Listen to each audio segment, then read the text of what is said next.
This is a perfect time to be alone. Kids distracted, wifey on the phone. Slip out the back door with my car keys. If I don't leave now, someone will try and find me.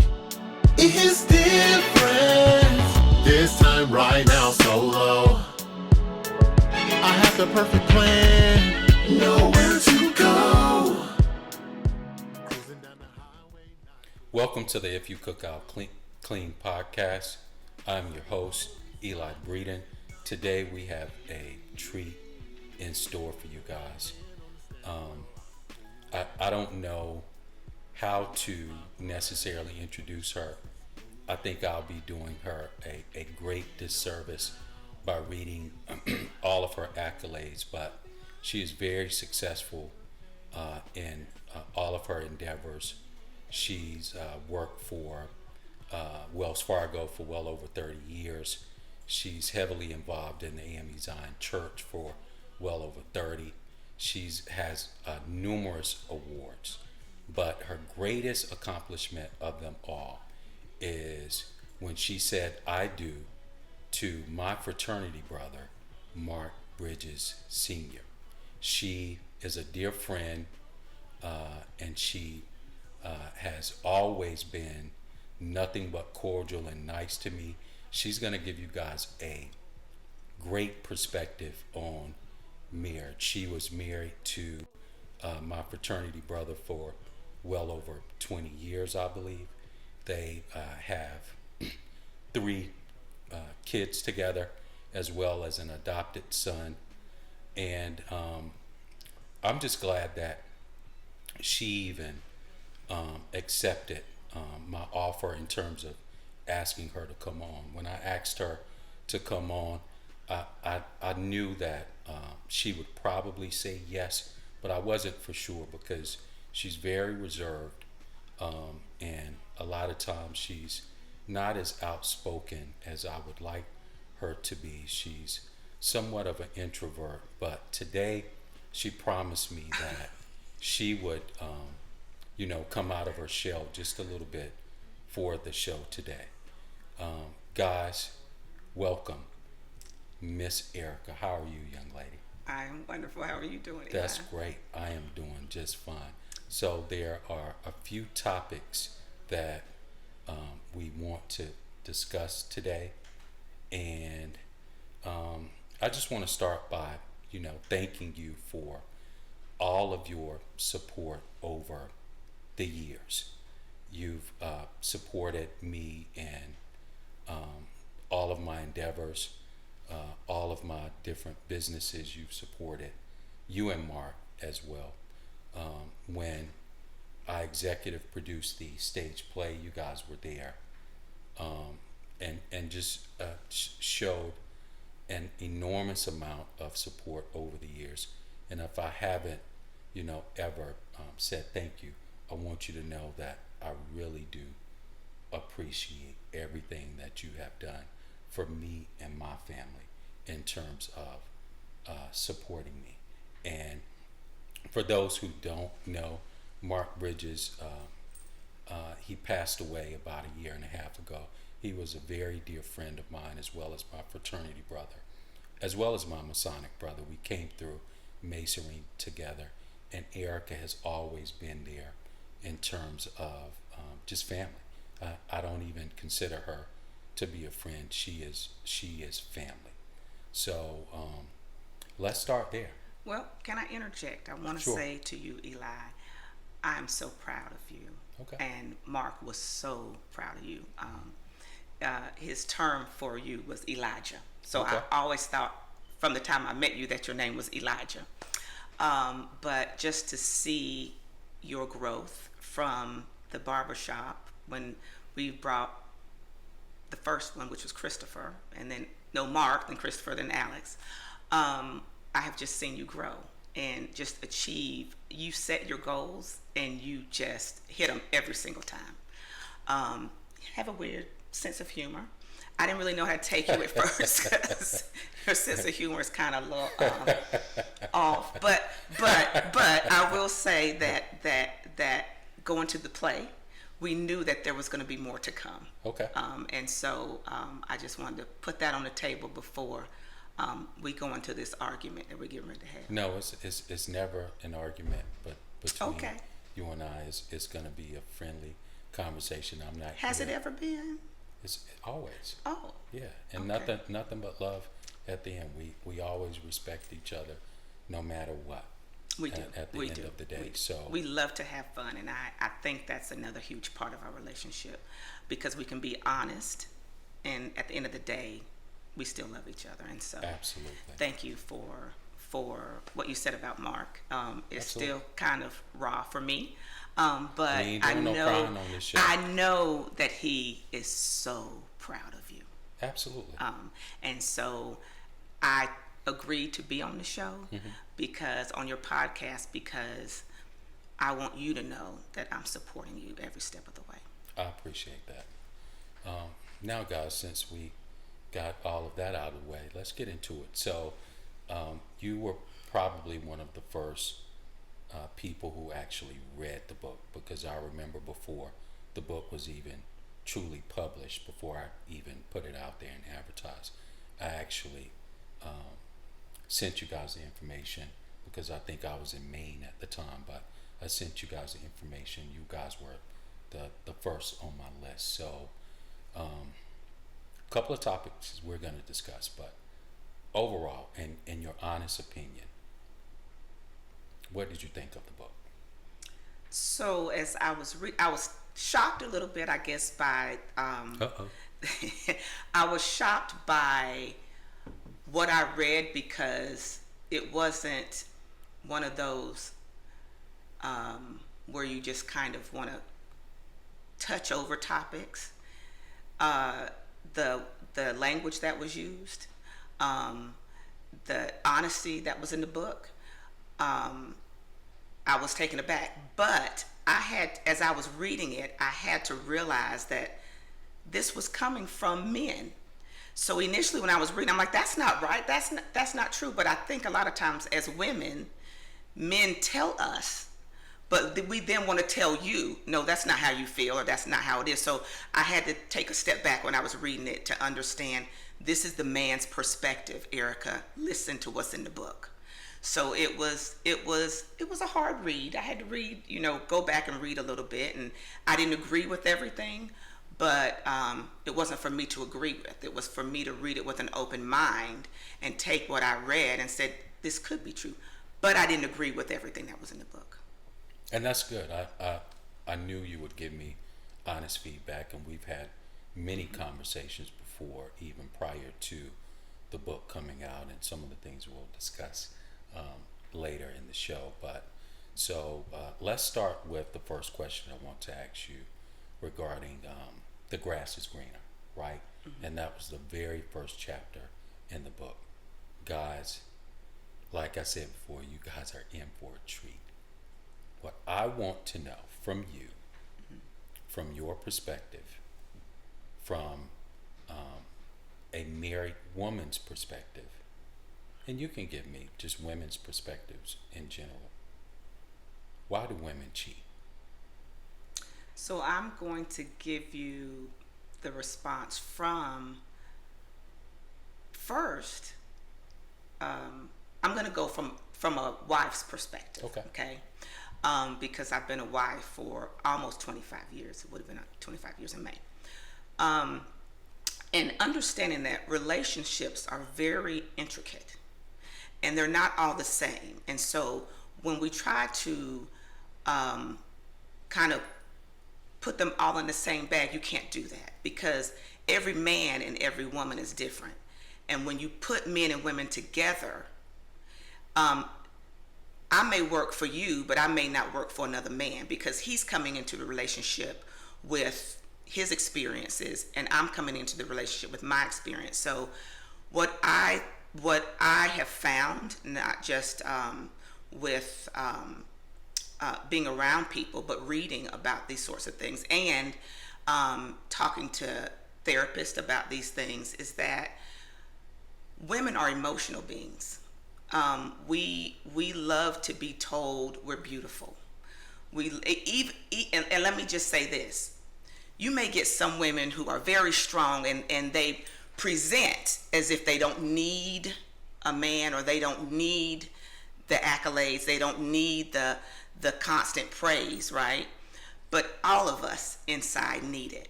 And so when a woman... We experienced that earlier because you couldn't open up that bottle that you... Right. And we're going to touch on that too, because let me just put a pin in that because of how we were raised. Most, and I'm going to speak for, let me not say most, but a lot of women that I know were raised to be strong, tough women that can live their lives on their own. And that goes all the way back to slavery, but we don't have time to go there. So we had to be strong. We had to be hard, just in case you're left by yourself, okay?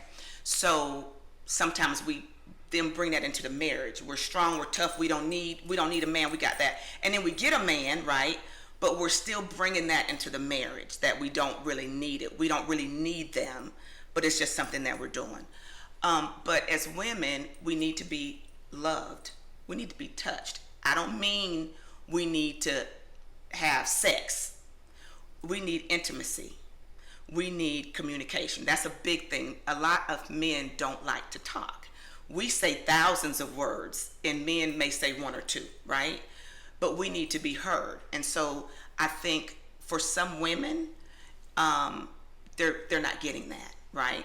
And there's some man at the job, or there's some man at the church, or there's some man at the grocery store who's paying attention when she says, oh, I had a bad day. Some man is saying, oh, did you? Tell me what happened. But a lot of men in the home, because they've had to deal with whatever they had to deal with at work, with their friends or whatever, just life, and especially black men in general. There is so much that you're carrying. When you get home, a lot of times you just want to release, and you're not ready for that woman to come in and, oh, let me tell you what happened today, and let me, this is what, and da-da-da-da. And so you're not responsive, right? You don't want to really hear it right then. So then what does that do for the woman? She needs to release it, but you're basically telling her no, right? So, and it's not, I don't think, always intentional, but it's just life. So we have to realize that as married couples, that the man is coming in with his stuff. She's coming in with her stuff. But we got to take a minute to say, you know what? He does, I don't like it. He doesn't. So have the conversation. Babe, when I come in, I want to talk to you. You don't want to talk to me like you have an attitude. You have to tell that man, why do you do that? And he may say to you, babe, can you just give me 15 minutes? Give me 15 minutes, and then every day let me come in for 15 or 30 minutes. Let me go get a drink, or let me go smoke, or whatever I do, and then we can sit down. So it's about communicating with that other person. A lot of times it doesn't happen. But somebody is going to come in because women give off cues, right? She gives off cues when she's not happy. And I, for instance, have had men to try to talk to me, and I'm married to my husband, and the first thing they'll say is, are you married? And I, off the gate, say, yeah. And the next question is, are you happily married? And it's how you answer that question is if when they know whether or not they're going to come through that door, right? But as a married woman, you need to be like, and I ain't going to say it on camera, but who you talking to? You need to let them know you don't play that game, and then they'll leave you alone. But if you say, yeah, sometimes it just goes, and then he's going to give you, because a man knows, he knows, so he's going to give you what you're searching for. And so there's so many different parts to cheating, right? But let me say this. Your man not paying you any attention, or your man not giving you what you need, does not give you a pass to cheat. Okay? You got to have enough respect for yourself and for your husband. If it gets to that, then you need to exit the marriage. Okay? You need to pray. Maybe you need to talk to some other men who are married, or women who are married, right? but you don't get a pass because things aren't going your way. Because there will always be things that don't go your way in a marriage. It's easy to be single. It's easy to have a girlfriend because you can exit to the left when you get ready.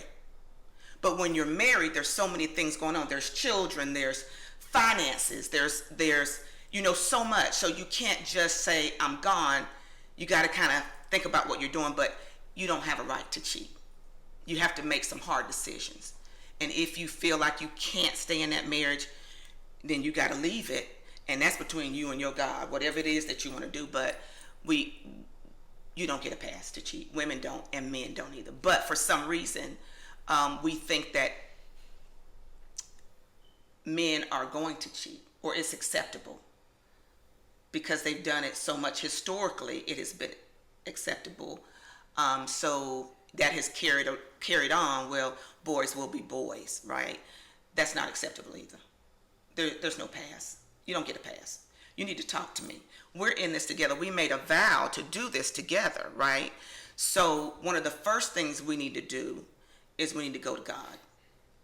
Because if you go to God, a lot of times all of that pain and that hurt, you have to realize that a lot of times what you're getting or what you're feeling has nothing to do with you. And a lot of times in a marriage, if you're arguing or things aren't going right, we tend to think we've done something wrong.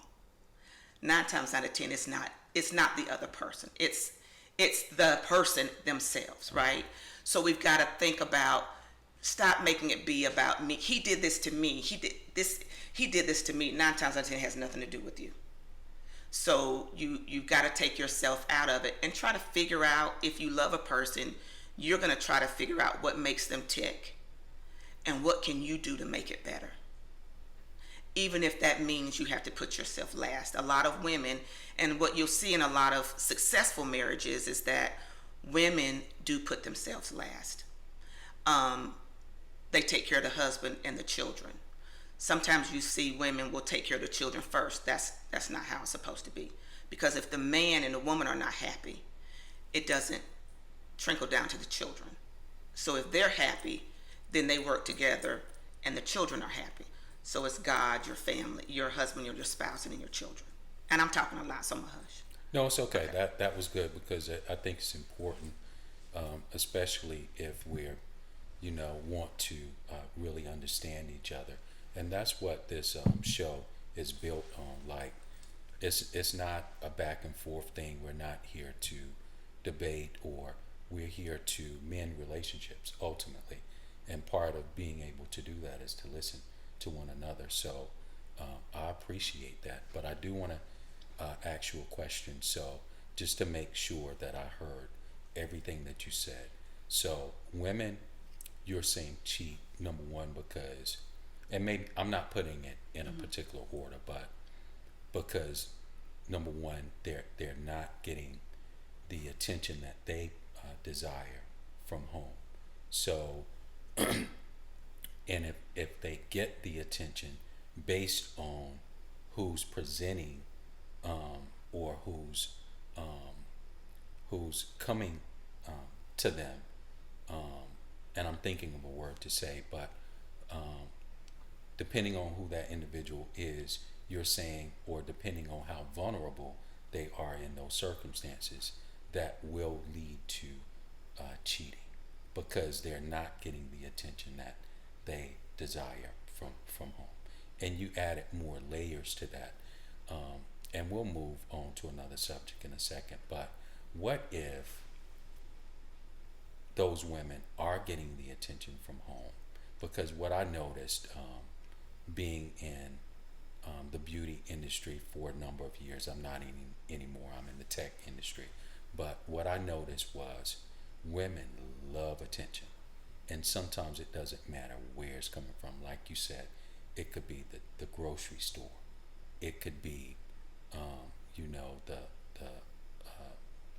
I don't know, it could be fast food restaurant, it could be wherever it could be church, as you said, it could be school, wherever they're getting the attention from, that's the direction that they're typically, drawn towards. So I guess my question is, what if that woman, because men want to know this too, but what if that woman is getting the attention from home and she still decides to step outside of, her relationship? What are your thoughts on that? So And why and why? So, as I said before, men and women come into relationships with different experiences or different baggage. So, there could be instances where that woman, or even the man, if the man is cheating, either or, there have been experiences in their life that are causing them to do this. So, it could be anywhere from maybe she didn't have a father in her home. There you go. She didn't get that, right? It could be that something happened to her, whether she could have been molested, she could have been. There's so many different things that can happen to people that make them who they are and make them act out, right?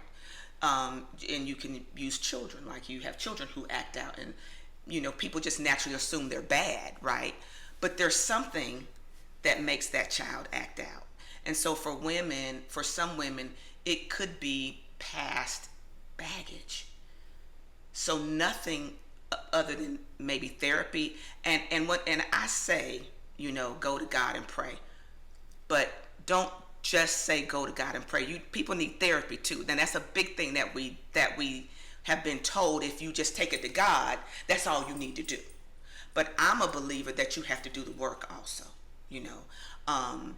and so therapy is huge, and that's a topic in Black families that we're starting to hear more and more of now, but it wasn't talked about years ago. I didn't grow up hearing about therapy, but so there could be instances where that the women need to have therapy to find out, why do I keep needing accolades or praise or attention, or what is it? There's something there, and so they have to want to find out, especially if they're married and they want to stay married. And for many men, when a woman cheats, that's just it. They can't come back from it, because in their mind, women just don't do that. And a lot of times when a woman cheats, it's not, well, I don't want to say all the time, but I feel like a lot of times it's not just the physical part of it. Her heart's gone too. For a lot of women, their hearts have gone at that point when they do, and not all. But I think that there's something there that it needs to be addressed. And then once that's addressed, because you can't be broken and then come into a marriage and expect for it to be perfect. And we all have stuff, right? And I'm going to be transparent. I came from, my parents were divorced. And so I came into my marriage and with what happened in my parents' marriage. And I brought it in. Had no idea I was bringing it in there. No idea. But I did. And I ended up going to therapy. And it came out because I was taught to be strong. You definitely don't cry in front of people. And I'm a big crybaby now because I've learned it's okay. But I acted like I was really tough. And so I brought into my marriage stuff that I had experienced then when I was younger. Had no clue that that's what was going on until I had therapy. Then I realized it. And then I realized that every person is not my father. But in my head, because I loved him as a small child and he did things that he did, I assumed that everybody was going to do that. And because he hurt me, because our family unit was dissolved, right, and it was painful, so I assumed that it would happen in my marriage, right? So I was preparing myself, because I knew it was coming, so I was preparing myself. So I was living what I had experienced. And had I not gone to therapy, I don't know what would have happened. Because in my mind, my husband was the one that was crazy. See, I didn't go to therapy to hear about myself. I went to therapy to tell the therapist about him. But I found that I was bringing baggage into my marriage. It happens. So we've got to go into it with an open mind, and people know when they're not doing right. We know when we're looking for another man to get, or we're even talking, or even opening that door just a little bit. We know. So you have to ask yourself, why am I doing this? And is my marriage, does it mean enough to me to address it or not? And once you make that decision, you know which way you got to go. And I think you just answered the next question that I was going to ask you, because there are men who are going to be watching. They have more questions, but I know one of the questions would be, what can a man do that's in a relationship, a monogamous relationship with a woman? What can that man do to ensure that his woman never cheats on him? Or is that even a possibility? Is there anything that man can do? What are some of the things that man can do? So a man needs to find a good wife, right? So we show you who we are before we even get married, right? But we do evolve as you get married. You evolve, right? But the core of who you are is who you are. Right. So you saw what you saw even before you got married, and you must have liked it. You might have liked that little risqueness that she had, and then as you move forward, you realize, that's not what I wanted, but that's who she was when she came in, right? So, I feel like a man then needs to pay attention and see what it is that she likes. And at some point, maybe she will stop, and at some point, maybe she won't. But men have to understand, you knew what you were getting. You weren't clueless. We all know. We know, because a lot of women want bad boys. Right. You know they bad. But that's what you want, because you want that, but you think, I got it going on. I'm going to tame this Negro right here. I'm going to tame him. But you knew what you was getting before, and then because you couldn't tame him now, you're mad, right? But you made that commitment. Right. You made it. So you got to hang in there. Because 9 times out of 10, if you've been with anybody long enough, you're going to know who they are to the core, right? And if you know who they are and you chose that, I'm a firm believer in you. You got to stick with it. Stick with it. You chose it. You chose it. And people change. A lot of times we say, people don't change. People change. So you ask yourself, what can I do to change this situation? Switch it up. Maybe if your woman loves attention, you know how when you're in your bedroom and everybody's getting ready to go somewhere and she's getting ready, and you just sitting there, and you'll just look at her and she'll see you looking at her. That makes us feel good that our man is, he's still looking, he's still interested, or sending her flowers just to say, I love you, baby. And I'm gonna tell you, one of the biggest things I used to do for my husband all the time, because I believe you got to stroke a man. You got to stroke him. And I'm successful. I can do anything, and I don't have my husband anymore. I can do anything. I'm learning how to do it. But you have to let a man know that you need him, because you do need him. You do need him. But you got to stroke his ego. And if you stroke his ego, that man will give you anything you want. But as women, and I'm going to talk from black women, because that's who I typically speak to. We have a hard time depending on a man. So when we make a man think that we don't need him, then why is he here? Why is he wasting his time treating you like this queen if you're not treating him like a king? So you treat your man like a king, and I guarantee you, he will give you anything you want. His last dime. Try to make it happen. So you got to look and see, what does a woman want? What does she like? What turns her on? And it could be little stuff. And the biggest thing is when a man intentionally does something for you to make you happy. That's all a woman can ask for. And even if a man doesn't know, because sometimes y'all just don't know. And I used to get upset sometimes because Mark wouldn't do what I wanted him to do. And every time he didn't do it. And my mama said to me, well, why don't you tell him? And I said, well, he should know. And she said, that's stupid. You get mad every time. Tell him. Tell him what you want. And then when you tell him if you don't do it, that's a whole different story. But tell him, don't assume that he knows. So it goes back to the number one thing is communication. You got to communicate. Don't think he knows or don't think she knows what makes you happy. But if you stroke your man, a lot of times he'll let you have your way, whatever you want. That's great.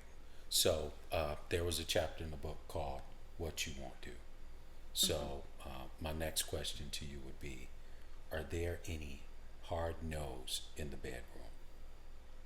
Is there anything you just won't do? Oh, how you gonna give me that question?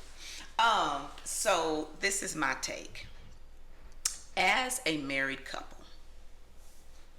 what you and your spouse do in your bedroom is your business. If he is okay and she's okay, do what you need to do, boo. Period. That's all I gotta say about that. Okay.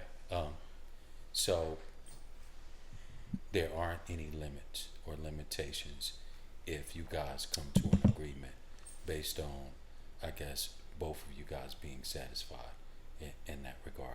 If he's okay and you're okay, do you, boo.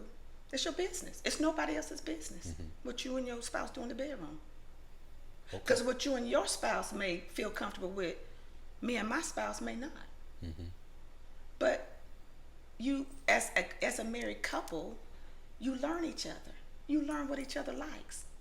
And if you're okay with what he wants, and if you're okay with giving him what he wants, and he's okay with giving you what you want, it's good. And when that's good, a lot of times, that works out a lot of stress and, and everybody's happy. We can move on. Everybody can cook, clean, do whatever needs to be done. If you cook, I'll clean. Okay. And we happy about it. Okay, sounds good to me. I mean, that's an interesting take, because the times that I have asked that question, I haven't necessarily asked it that way, but I knew you wouldn't mind answering the question. But the times that I have asked women that question, their response was the total opposite. Like, they put limitations on, what they're willing to do to even satisfy their men. And if you've seen previous podcasts, and read the book, a lot of marriages, when it comes to sex, the men say that the sex kind of, it stops, and, they're not getting it as often as they would like or they would desire. So it's interesting that you say that, because a lot of times, that's just not the case. Like, that part, it becomes desolate. Like, it goes away, it fades away. Well, so, it's different from being married to being, girlfriend, boyfriend, or just hookup partners, right? Because there's no stress when you're hookup partners or girl. You don't have nothing to do. You can just hook up, right? But when you're married and when you have children and when you're dealing with, in-laws and, anything could happen, right?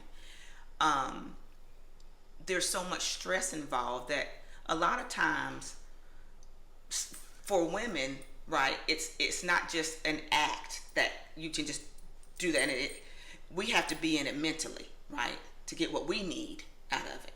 And so sometimes it is hard when you work, you have children, the stresses of life, and it's hard to be in that mindset. But as a woman, you know what it is that your man needs, right? We do know, we know. And so we need to be able to figure out how we can do all of it, because that's a big part of a marriage, right? And so we're tired. Yeah, we are. So we got to figure out, sometimes maybe we can't cook that dinner that night. We may have to go to McDonald's. or Chick-fil-A, because I need to get myself ready because I need to be with my man tonight. You've got to figure out how you can do it. And the kids, you need to pay attention to your children, but sometimes it's okay if they have a waffle for dinner, because you got to you got to take care of your husband. Because if you don't, my grandmother told me somebody else will. I know that's right. Okay? You can say So, that again. yeah, if you don't, somebody else will. And a man doesn't want to hear that you're tired all the time, because he's tired too. But that's a way for him to release that, right?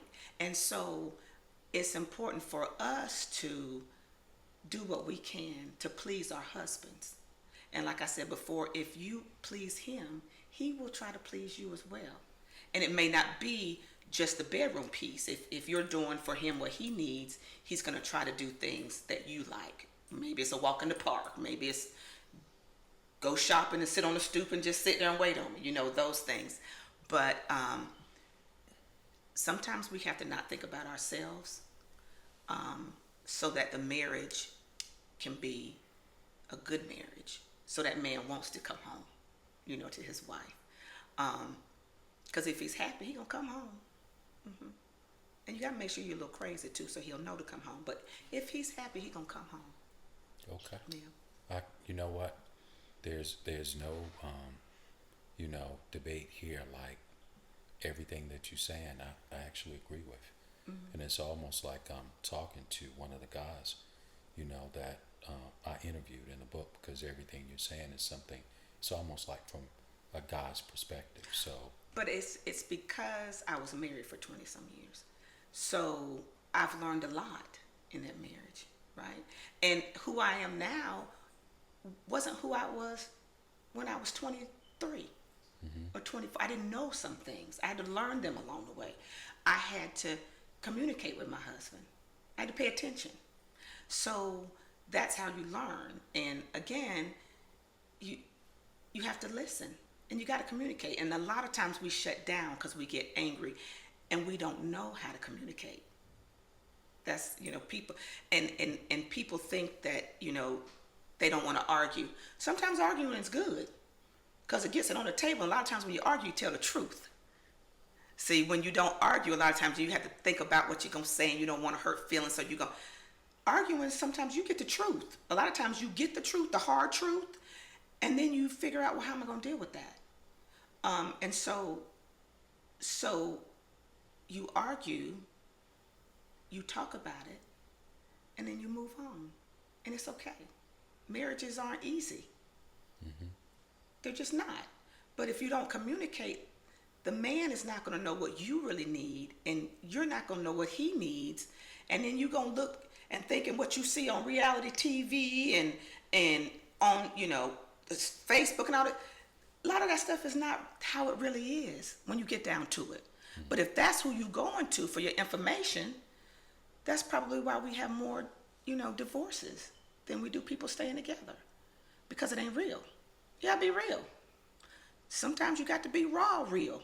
Sometimes you got to tell your man you are not satisfying me, or he has to tell her.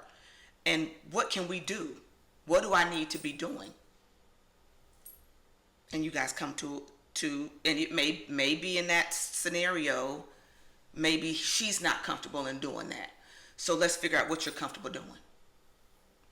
Or let's keep working at it. Right? Because nobody's perfect at first.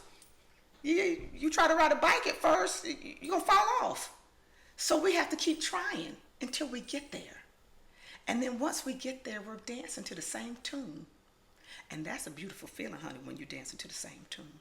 Because nothing can break it.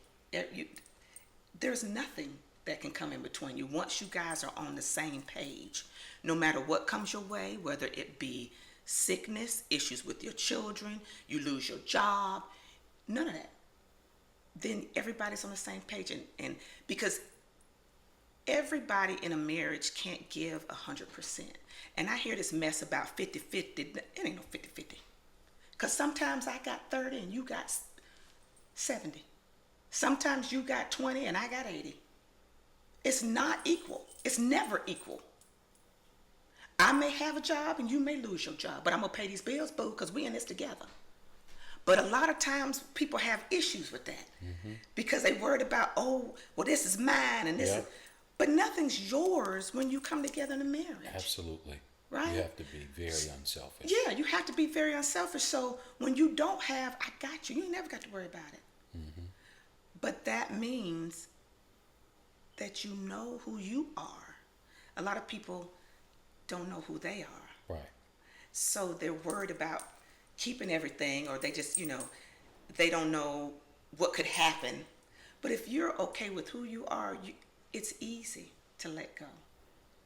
And you know what? We have let me be open. My husband and I had one account.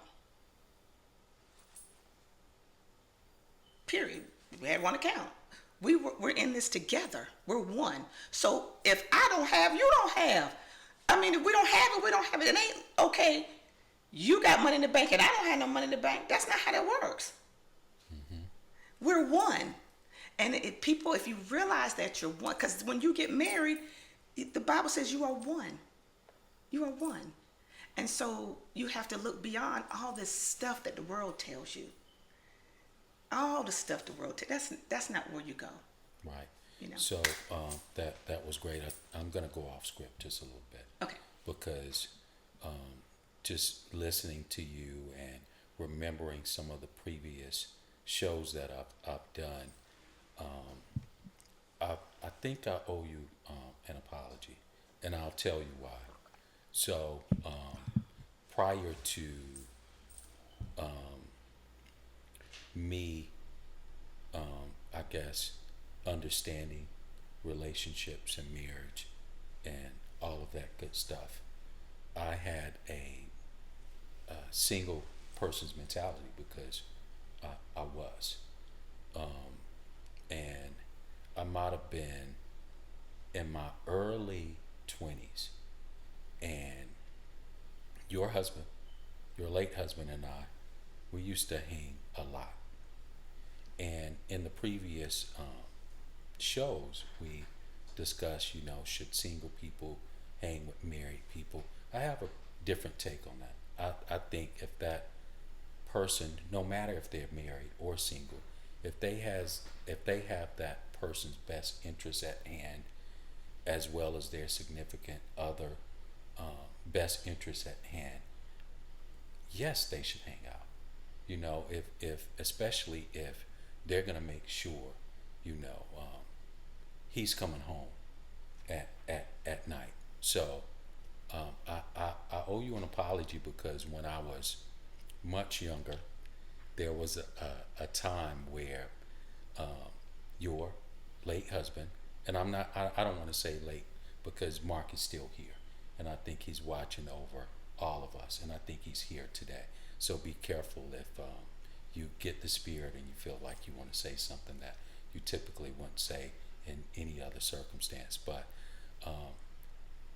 Mark told me that he had already gotten the okay with you to hang out with me. During that period of time, I was single, and I was hanging, and I hung out all night. So we went back to my hometown to a gathering, and I asked Mark a million times, maybe even 1,000,001, because I know how you are. I said, Mark, are you sure that you let Erica know that we were going out of town to this gathering? He said, Eli, you know how Mark does with the little laugh. I wish I could imitate it. I could, but yeah. But he said, Eli, I'm good, dog. You know how Mark do, dog. I'm good. I'm good. So, lo and behold, we stay out all night. All night. The whole entire night. That's what I was doing at that particular point in time, because as you mentioned before, people change, and when you're younger, you do as and you move according to, you know, how you are at that particular point in time. Like I was young, you know, I don't even think about going anywhere anymore because, you know, that's just not, you know, what I desire. But anyway, so we hang out all night, and you still remind me to this day, although it was probably close to 30 years by now, if not longer. We hang out. I'm asking Mark the whole time, dog, yeah, I'm good, dog. You ain't gotta worry about me. I'm good. I handles mine. Lo and behold, I drop Mark off at home. Unbeknownst to me, later I discover, and correct me if I'm wrong, you knew nothing about the situation. He may have given you pieces of the story, but he's no longer here. He cannot defend himself, but I will defend him wholeheartedly until the very end. And my story, and I stick to my story. Mark told me that he had gotten okay with you. We went to the gathering. We hung out all night, and I brought him back and returned him in full to you, if you will. And he, but I had no idea that you really didn't know much about the story. So I offer my apology, and I've apologized to you on many occasions, but I just wanted to apologize to you on this show because, you know, clearly I was wrong for even, you know, keeping him out that late. But I had no idea. He told me he was good. So, what are your thoughts on that? Yes. So, it wasn't for you to apologize. Okay. He was a grown man. Okay. With a wife and 3 children. Okay. Okay, 3.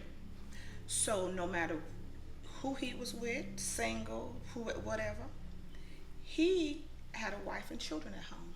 Okay. He should have figured out how to get home. Even Okay. if you was doing whatever it was you was doing. Mm-hmm. He should have figured out Uber, Lyft, Greyhound, whatever. He didn't do that. Right. So to me, that was very disrespectful. Well, when you're in the spirit and during Bible study, you stay in the spirit. You don't You know, fear God should from have that. told you to bring your behind home. And he Okay. did. But he told me to come home. Not the next day. The next day. Right, not the next day. He told me to come home the next day. He should have told Mark to come home that night. Cause see, Mark had a wife. See, I'm not one to say somebody made you do it or they talked you into. Cause I know my man, cause I married him. He does what he wants to do, not what somebody made him do. So he's responsible for his actions. So I wasn't about to just act like it was okay for him to come in the next day. And we won't talk about that. You said we not? Oh, we're not going to talk about after the fact. We're going to talk about he knew better than to come home the next day with a wife and 3 kids. And one was a newborn. Ultimately, you One was a newborn. ultimately you forgave not only me, what- but you forgave him Let me for tell you. that situation. He never did it again. Okay. See, people make mistakes. And people will do what you allow them to do. So that was your one. Okay. And then we was good after that. Okay, that didn't quite go the way that I No, it anticipated, didn't. guys. That went very well. Miss See, it Eric. wasn't your fault. It wasn't your fault. Okay. It was his fault. Uh-huh. Because you was young. You was doing you. It was over 30 years ago. Yeah, you were young at the time. Yeah. And I never stopped loving you. Okay. I cussed you out. I probably cussed you out every time I saw you for years. Right. But ultimately, all jokes aside, he was the one with something to lose. Okay. But, and boy, you know, he was having fun, I'm sure. doing whatever he was doing. Right. But that fun lasted, what, 8 hours maybe? And then you had to come home Right. and face the wrath. And that wrath wasn't just over that day. Right. Oh, that wrath lasted For years. for years. Yeah. Because Because you still bring it up to this day. I always bring it up. Yeah. Because Bring it up. because Make it a point. had I had done it, Uh-huh. it'd been a whole different story. Okay. Yeah. That's fair enough. Well, guys, we appreciate you coming on the show and giving Thank us your take and your feedback. And I think there was a lot to be gained from this show today. We learned something new. We learned why women cheat. We learned how successful marriages can last forever, as yours did. Obviously, without any bruises and bumps, in which we just mention, because it's important for people to understand. It's not going to be always perfect. There's always, and that's important, and to share with the audience. And we will definitely have you back again. I'm sure they're going to be requesting you, and I think you can be beneficial to individuals who are thinking about potentially being married, even people who are thinking about getting a divorce. I really think you could offer some information to really help save marriages and relationships. I really do. And as I mentioned before, that's exactly what this show is about. We're not going back and forth. Yes, the book was written from a male's point of view, and obviously the next book will be written from a woman's point of view, but it's not for us to be at battle with each other. Ultimately, it's about us mending these relationships so we can get our families back. So I want to thank everyone for tuning in today to the If You Cook I'll Clean podcast, and we will see you soon for the next episode. Need some peace, yeah. Need some peace on right now, solo. Prevent going crazy, time to myself. So I can be, or do I lose my voice, yeah.